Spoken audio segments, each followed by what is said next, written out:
نصلی علی رسول کریم اما بعد۔ یاجوج ماجوج کے حوالے سے ان کا جو خاندانی پس منظر ہے اور ان کا اجمالی اور مختصر تعارف میں نے گزشتہ قسط میں کروا دیا ہے۔ اب یاجوج ماجوج پر باضابطہ گفتگو کرنے سے پہلے سب سے پہلے ہم قرآن کریم کی طرف رجوع کرتے ہیں، اور یاجوج ماجوج کا تذکرہ آیا گزشتہ جو آسمانی کتابیں ہیں یا گزشتہ جو مذاہب ہیں ان میں بھی ان کا کہیں تذکرہ ملتا ہے یا نہیں، اس پر تھوڑا غور کرتے ہیں۔ ان میں سب سے پہلے تو ہم قرآن کریم میں دیکھیں گے، کیونکہ یہ بات واضح ہونی چاہیے کہ مسلمانوں کا یہ اعلیٰ انتہائی اہم دستور و منشور جو کہ قرآن کریم ہے وہ بھی اس فتنے کے تذکرے سے خالی نہیں، بلکہ اپنے پیروکاروں کو اس سلسلے میں ایک جامع رہنمائی کا ضابطہ پیش کرتا ہے، جسے سامنے رکھ کر اس مسئلے کی بہت سی کڑیوں کو حل اور بہت سی گتھیوں کو سلجھایا جا سکتا ہے۔ تو اس سلسلے میں اپنے سامعین کے سامنے سورہ مبارکہ سورہ کہف کے آخر سے پہلے والے رکوع کا مکمل ترجمہ پیش کرنا چاہتا ہوں، کیونکہ اس سلسلے کی جو تمام مباحث ہیں تاکہ ان پر ایک اجمالی اور سرسری نظر گزر جائے۔ چنانچہ ارشاد باری تعالی ہے، اے نبی صلی اللہ علیہ وسلم، یہ لوگ آپ سے ذوالقرنین کے بارے میں سوال کرتے ہیں، آپ فرما دیجئے کہ میں عن قریب تمہارے سامنے اس کا کچھ تذکرہ پڑھ کر سناؤں گا۔ یہ جو سورہ کہف کا آخر سے پہلا والا رکوع ہے جو شروع ہوتا ہے وَيَسْأَلُونَكَ عَنْ ذِي الْقَرْنَيْنِ سے، تو یہ میں اس کا ترجمہ آپ حضرات کو سنا رہا ہوں۔ فرمایا کہ میں عن قریب تمہارے سامنے اس کا کچھ تذکرہ پڑھ کر سناؤں گا۔ یاد رکھو ہم نے اسے زمین میں تمکنت عطا فرمائی تھی، ضرورت کی ہر چیز ہم نے اسے دے رکھی تھی، چنانچہ اس نے ایک مہم کی تیاری کی اور سفر پر روانہ ہو گیا، یہاں تک کہ جب وہ سورج ڈوبنے کی جگہ پہنچا تو یوں محسوس ہوا کہ سورج سیاہ دلدل کی جھیل میں ڈوب رہا ہو، اور اس کے قریب ہی ایک قوم کو بھی پایا۔ ہم نے کہا اے ذوالقرنین، انہیں سزا دو یا اچھا سلوک کرو، ہماری طرف سے تمہیں اختیار و اجازت ہے۔ اس نے کہا کہ ظالم کو تو ہم ضرور سزا دیں گے، پھر وہ اپنے رب کی طرف لوٹے گا تو وہاں بھی وہ اسے سخت عذاب میں مبتلا کرے گا،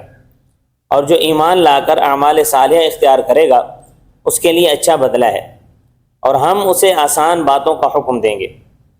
اس کے بعد اس نے ایک اور مہم کی تیاری کی اور سفر پر روانہ ہو گیا،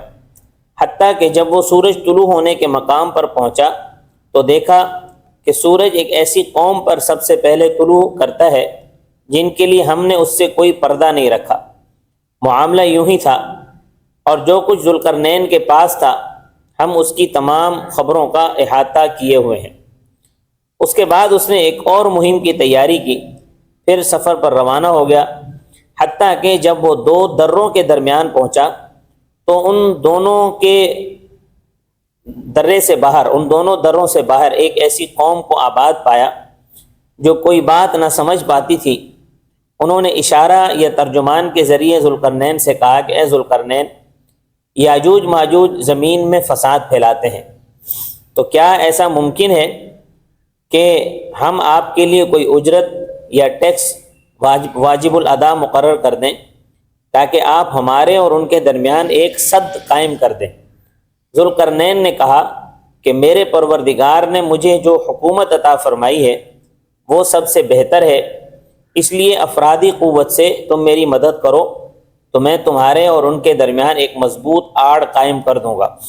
میرے پاس لوہے کی چادریں لے کر آؤ۔ جب اس نے دونوں پہاڑوں کے درمیان دیوار اٹھا کر ان کے برابر کر دی تو حکم دیا کہ بھٹیاں لگا کر اسے دھونکو۔ جب وہ لوہا آگ کی طرح ہو گیا تو حکم دیا کہ اس پر انڈیلنے کے لیے پگھلا ہوا تانبا لاؤ۔ اس دیوار کی تعمیر ہونے کے بعد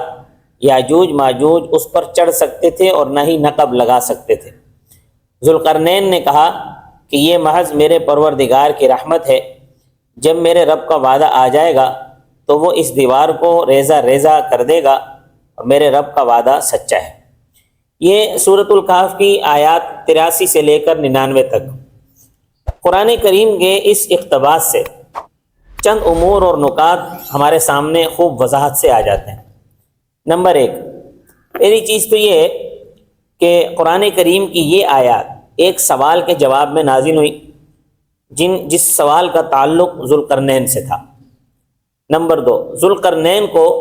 دنیاوی بادشاہت اور ہر طرح کا ساز و سامان مہیا کیا گیا تھا۔ نمبر 3، ذوالقرنین نے ایک سفر مغرب کی طرف کیا اور دوسرا سفر، نمبر 4، ذوالقرنین نے دوسرا سفر مشرق کی طرف کیا۔ نمبر 5، ذوالقرنین کا تیسرا سفر ایک نامعلوم سمت کی طرف ہوا تھا، تاہم اس کی علامت یہ تھی کہ وہ علاقہ 2 دروں کے درمیان واقع تھا۔ اس علاقے کے لوگوں کی زبان سے ذوالقرنین نامانوس تھے۔ اس علاقے کے لوگوں نے یاجوج ماجوج کے فساد برپا کرنے اور تنگ کرنے کی شکایت ذوالقرنین سے کی۔ ان لوگوں نے ذوالقرنین سے ایک رکاوٹ اور سد بنانے کی درخواست کی۔ اس پر انہیں مزدوری، اجرت یا ٹیکس واجب الادا کی پیشکش بھی کی۔ نمبر 9، ذوالقرنین نے ان کی پیشکش کو عمدہ طریقے سے رد کر کے ان کی درخواست قبول کر لی۔ اور نمبر 10، ذوالقرنین نے ان سے لوہے کی چادریں منگوا کر انہیں دیوار کی طرح جوڑا اور آگ کی بھٹیاں لگا کر انہیں خوب دھونکا گیا۔ نمبر 11، ذوالقرنین نے لوہے کی دیوار قائم کرنے کے بعد اس پر پگھلا ہوا تانبا انڈیلا تاکہ وہ اچھی طرح مضبوط اور ناقابل تسخیر ہو جائے۔ نمبر 12، اس مضبوط دیوار کے تعمیر ہو چکنے کے بعد ذوالقرنین نے بارگاہ خداوندی میں حمد و شکر کا نذرانہ عقیدت پیش کیا۔ نمبر 13، ذوالقرنین نے وعدہ رب آنے تک اس دیوار کے قائم رہنے کا اندازہ لگایا۔ نمبر 14، اس دیوار کے بن جانے کے بعد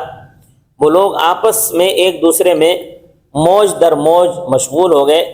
اور جو باہر کے لوگ تھے وہ ان کے فسادات سے اور ان کے حملوں سے محفوظ ہو گئے۔ یہ 14 نکات تو وہ ہیں کہ جو عبارت قرآنی میں بہت وضاحت کے ساتھ اللہ پاک نے بیان فرمائے ہیں، اور ان کے اس بات کے لیے کسی قسم کی کوئی دلیل بیان کرنے کی ضرورت نہیں ہے۔ البتہ اس عبارت کے بعد کچھ سننے والوں کے ذہن میں کچھ سوال ضرور پیدا ہوں گے۔ ایک تو یہ کہ ذوالقرنین کون تھے، ان کا تیسرا سفر جو ہے وہ کس سمت اور کس علاقے میں ہوا، اور اس کی تعمیر کردہ دیوار کا کیا ہوا، وہ آج بھی موجود ہے یا نہیں ہے؟ اگر اس کی تعمیر کردہ دیوار اب بھی موجود ہے تو وہ کہاں ہے؟ ان سوالوں کے جواب کے لیے آپ حضرات کو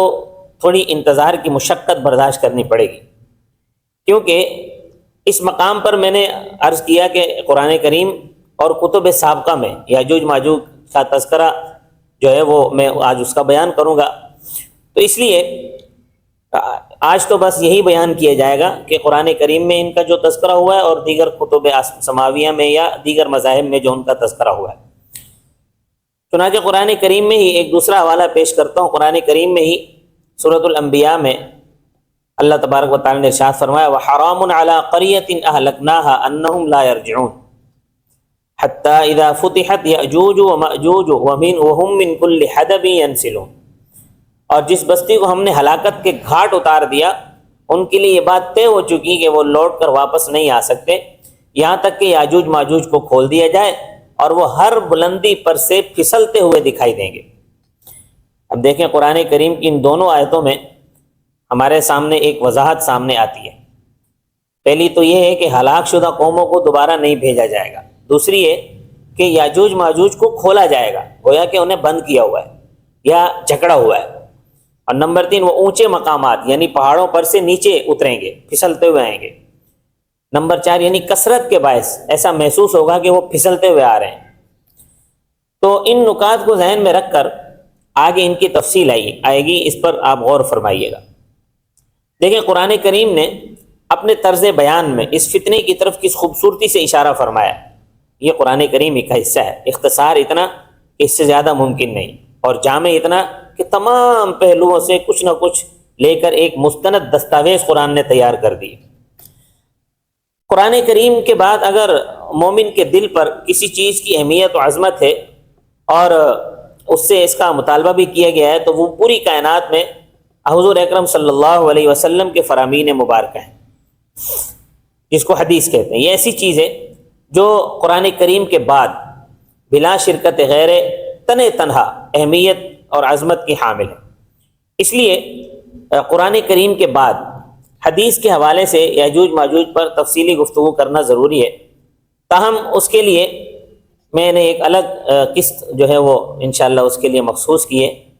تو انشاءاللہ وہ اس میں الگ سے بیان کروں گا۔ یہاں صرف سابقہ آسمانی یا غیر آسمانی کتابوں میں جو یاجوج ماجوج کے وجود پر روشنی ڈالی گئی ہے، چنانچہ صرف اسی کا تذکرہ کیا جا رہا ہے۔ عہد نامہ عتیق اہل کتاب کی یہ ایک مذہبی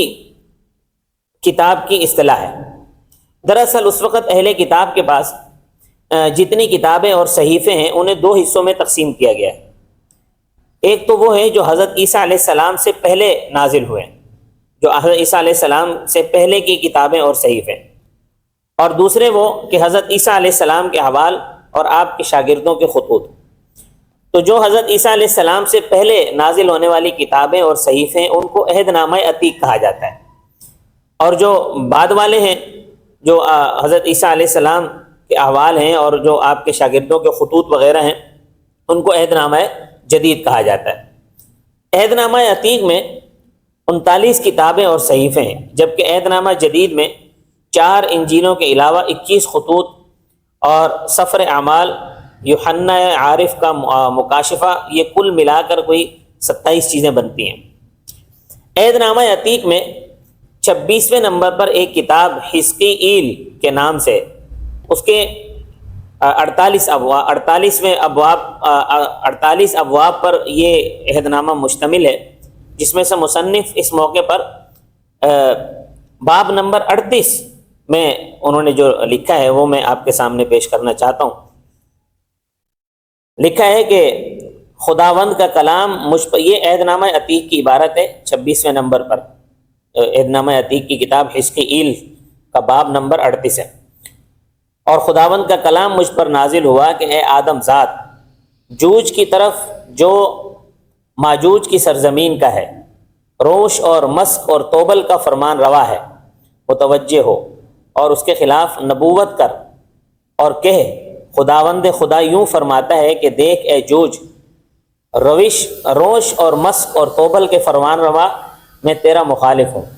میں تجھے پھرا دوں گا اور تیرے جبڑوں میں آنکڑے ڈال کر تجھے اور تیرے تمام لشکر اور گھوڑوں اور سواروں کو، جو سب کے سب مسلح لشکر ہیں، جو پھریاں اور سپری لیے ہیں، سب کے سب تیغ زن ہیں، کھینچ لوں گا، اور ان کے ساتھ فارس اور کوش اور فوت، جو سب کے سب سپر بردار اور خود پوش ہیں، جمر اور اس کا تمام لشکر، اور شمال کے دور اطراف کے اہل تجرمہ اور ان کا تمام لشکر، یعنی بہت سے لوگ جو تیرے ساتھ ہیں، تو تیار ہو اور اپنے لیے تیاری کر، تو اور تیری تمام جماعت جو تیرے پاس فراہم ہوئی ہے، اور تو ان کا پیشوا ہو، اور بہت دنوں کے بعد تو یاد کیا جائے گا، اور آخری برسوں میں اس سرزمین پر جو تلوار کے غلبے سے چھڑائی گئی ہے اور جس کے لوگ بہت سی قوموں کے درمیان سے فراہم کیے گئے ہیں، اسرائیل کے پہاڑوں پر جو قدیم سے ویران تھے چڑھ آئے گا، لیکن وہ تمام اقوام سے آزاد ہے، اور وہ سب کے سب امن و امان سے سکونت کریں گے، تو چڑھائی کرے گا اور آندھی کی طرح آئے گا۔ اس لیے اے آدم ذات، نبوت کر اور جوج سے کہہ، خداوند خدا یوں فرماتا ہے کہ میری امت اسرائیل امن سے بسے گی۔ کیا تجھے خبر نہ ہوگی؟ اور تو اپنی جگہ سے شمال کے دور اطراف سے آئے گا، اور تو اور بہت سے لوگ تیرے ساتھ جو سب کے سب گھوڑوں پر سوار ہوں گے، ایک بڑی فوج اور بھاری لشکر لے کر تو میری امت اسرائیل کے مقابلے کو نکلے گا اور زمین کو بادل کی طرح چھپا لے گا۔ یہ آخری دنوں میں ہوگا۔ میں تجھے اپنی سرزمین پر چڑھا لاؤں گا تاکہ قومیں مجھے جانیں، جس وقت میں اے جوج ان کی آنکھوں کے سامنے تجھ سے اپنی تقدیس کراؤں۔ خداوند خدا یوں فرماتا ہے، کیا تو وہی نہیں جس کی بابت میں نے قدیم زمانے میں اپنے خدمت گزار اسرائیلی نبیوں کی معرفت، جنہوں نے ان ایام میں سالہ سال تک نبوت کی، فرمایا تھا کہ میں تجھے ان پر چڑھا لاؤں گا، اور یوں ہوگا کہ ان ایام میں جب جوج اسرائیل کی مملکت پر چڑھائی کرے گا تو میرا قہر میرے چہرے سے نمایاں ہوگا۔ خداوند خدا فرماتا ہے، کیونکہ میں نے اپنی غیرت اور آتش قہر میں فرمایا کہ یقیناً اس روز اسرائیل کی سرزمین میں سخت زلزلہ آئے گا، یہاں تک کہ سمندر کی مچھلیاں اور آسمان کے پرندے اور میدان کے چرندے اور سب کیڑے مکوڑے جو زمین پر رینگتے پھرتے ہیں اور تمام انسان جو روئے زمین پر ہیں میرے حضور تھر تھرائیں گے، اور پہاڑ گر پڑیں گے اور کراڑے بیٹھ جائیں گے، اور ہر ایک دیوار زمین پر بیٹھ جائے گی، اور میں اپنے سب پہاڑوں سے اس پر تلوار طلب کروں گا۔ خداوند خدا فرماتا ہے، اور ہر ایک انسان کی تلوار اس کے بھائی پر چلے گی، اور میں وبا بھیج کر اور خون ریزی کر کے اسے سزا دوں گا، اور اس پر اور اس کے لشکروں اور ان کے بہت سے لوگوں پر اور جو اس کے ساتھ ہیں شدت کمی اور بڑے بڑے اولے اور آگ اور گندھک برساؤں گا، اور اپنی بزرگی اور اپنی تقدیس کراؤں گا، اور بہت سی قوموں کی نظروں میں مشہور ہوں گا، اور وہ جانیں گے کہ خداوند میں ہوں۔ کتاب مقدس جلد 1 صفحہ نمبر 817، حزقیل باب نمبر 38۔ یہ ایک پورا باب تھا جو میں نے آپ کے سامنے پڑھ دیا۔ تو کتاب مقدس کی اس عبارت سے کچھ اہم ترین معلومات بھی ہمارے سامنے آئیں جو کہ واضح ہوتی ہیں۔ ان میں سے ایک چیز تو یہ ہے کہ یاجوج ماجوج ایک سرپھری لیکن مسلح اور طاقتور قوم ہے۔ دوسرے یہ کہ یاجوج ماجوج میں مردم شماری نہیں کی جا سکتی، اور تیسرا یہ کہ یاجوج ماجوج کا خروج قیامت کے قریب ہوگا۔ چوتھا یہ کہ یاجوج ماجوج کی تعداد اتنی زیادہ ہوگی کہ ان کی کثرت سے زمین چھپ جائے گی۔ اور پانچواں یہ کہ یاجوج ماجوج کے خروج سے پہلے بہت سے اہم واقعات پیش آئیں گے۔ اس سلسلے کی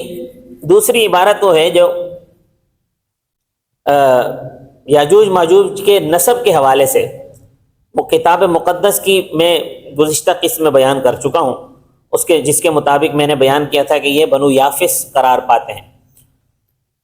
اور اس سلسلے کی ایک تیسری عبارت بھی کتاب مقدس میں موجود ہے جو یاجوج ماجوج کے حوالے سے اس کا تذکرہ بھی ملتا ہے، جو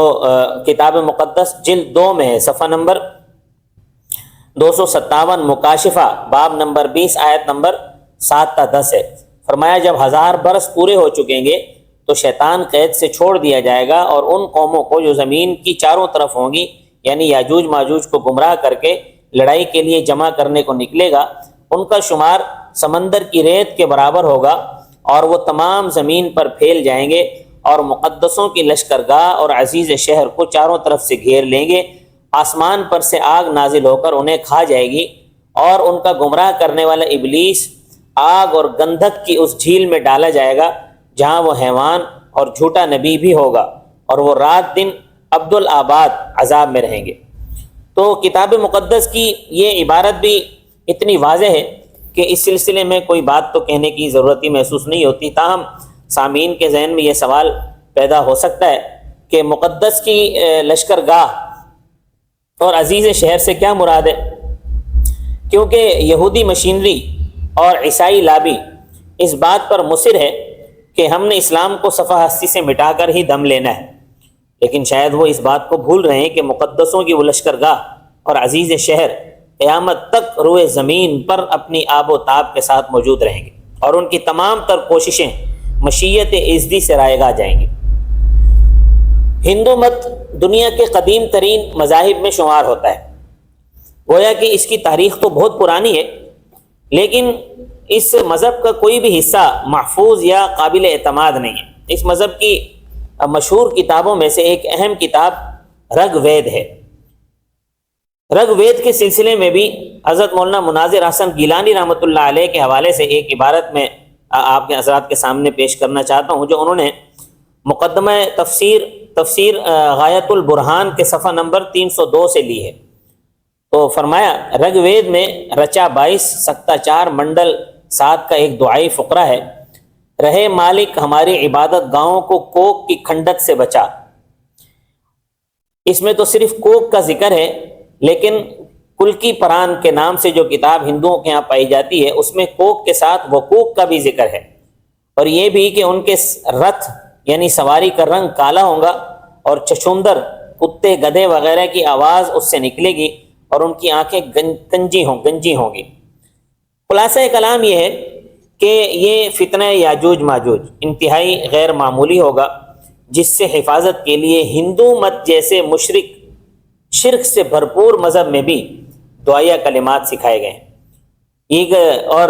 یاجوج ماجوج دیگر آسمانی کتابوں کے ساتھ ساتھ قرآن کریم بھی اس کے تذکرے سے خالی نہیں ہے۔ اللہ تبارک و تعالی ہمیں قرب قیامت کے تمام فتنوں سے محفوظ فرمائے۔ انشاءاللہ اگلے ایپیسوڈ میں بات ہوگی ذوالقرنین پر کہ ذوالقرنین کون تھے اور انہوں نے کون کون سے سفر کیے۔ وما علینا الا البلاغ المبین۔ ہمارے ساتھ جڑے رہیں، چینل کو سبسکرائب کریں اور ہماری روزانہ کی ویڈیو ضرور دیکھیں۔ والسلام علیکم ورحمۃ اللہ وبرکاتہ۔